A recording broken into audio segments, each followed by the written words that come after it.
All right, we are awaiting for a detailed press conference from Deputy Attorney General Rosenstein on these latest developments that Bob Mueller's office has fingered 13 Russian individuals and an additional 3 entities, I assume companies that might, they say, have been involved in the in sort of getting themselves immersed in our 2016 presidential election.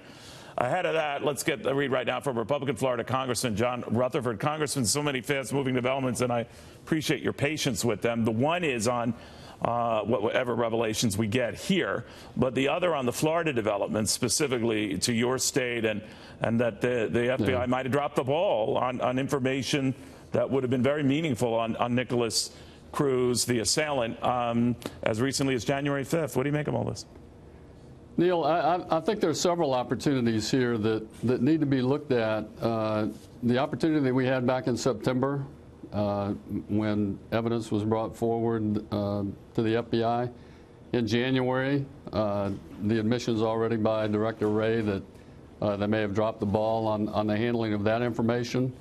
I think looking within the school and listening now to the stories that are coming out from some of the other students in the school, surely teachers must have known about some of these stories as well. And I can tell you, having been in law enforcement, if you hear about animal cruelty and killing animals and that sort of thing, that's a real indicator of a disturbed mind.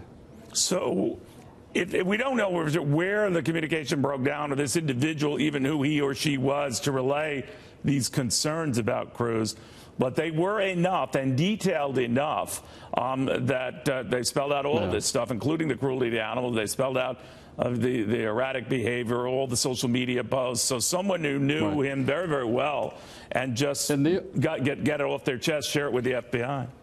Yeah. Neil, listen, oddly enough, 2 weeks before this, on January 30th, I actually filed a bill, H.R. 4909, and coincidentally, one of the co-sponsors, first co-sponsors on that bill with me, was Ted Deutsch from Parkland Is area. that right?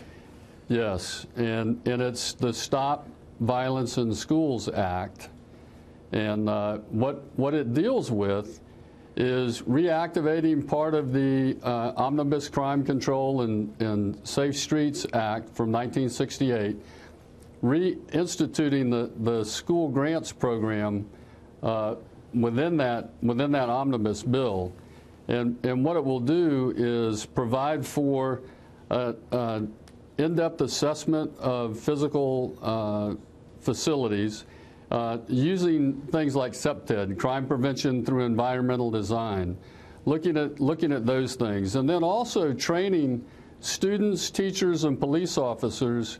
What are the telltale signs of these individuals who, eventually commit mass murder? What can we look for? And then third is to set up an anonymous tip line for students and teachers to be able to utilize to bring that information to the knowledge of law enforcement. In my own mind, as a sheriff, and I served with Sheriff Israel down in Broward County. I was sheriff up in Duval, and I wonder how much his agency was provided information from these 2 tips that the FBI were aware of, the Mississippi and the January 5 information. Well, that's interesting. That's going to be interesting how much was communicated. We're told that this apparently fell into vapor at the FBI. We don't know that for sure. But Congressman, while I still have you, and we're waiting this Rod Rosenstein press conference that might or might not involve Bob Mueller, the investigator as well. But you've heard about this indictment against 13 Russian nationals and a number of other Russian entities for their involvement in the 2016 election. What do you make at just first brush of that? Well, I think it shows that that Robert Mueller is doing his job as a special counsel and looking into the issue of Russian meddling within our elections. You have no doubt that the Russians meddled in the elections then, in 2016. Yeah, well, it would certainly appear so. And then the question goes... But you don't think that they, I'm sorry, sir, but I want to be clear that it changed the results? Well, I think that remains to be seen. Okay. I don't know the background information on the indictments yet as to exactly what they did and whether they were successful. I'm sure in time that will come out. Well, the only reason I mention it with you, sir, is that because the president has steadfastly stuck to that this is a lot of nothing, and nothing burger, people have called all of that, but that there's nothing to indicate that the Russians swayed the election.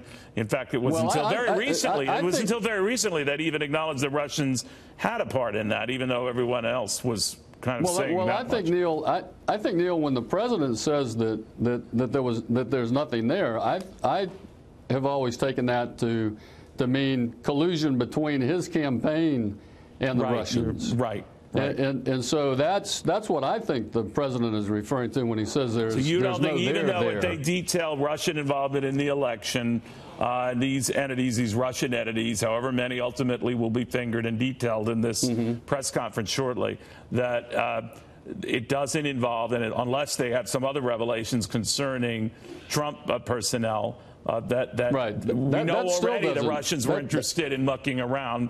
But it's a far cry from saying Trump people were doing that. Exactly. There's no proof of collusion. But what we do know, and this goes back to the Nunez memo, we do know that there were individuals at the highest levels of the FBI who had political leanings, and they were letting those biases impact on their professional performance. And, you know, that's something that I'm really looking forward to Director Wray taking action on. At the end of this investigation, we need to wait until all the evidence is in. I'm deeply concerned about not only impropriety, but potential laws having been broken in the filing of the FISA documents for the surveillance warrant of Mr. Page. So, you know, we have to let this information come forward, but I would most definitely like to see the colloquy between the FBI, DOJ, and the FISA judge that issued not just the original FISA warrant, but also the 3 downstream renewals. What was the conversation in the courtroom for those 3 renewals as well?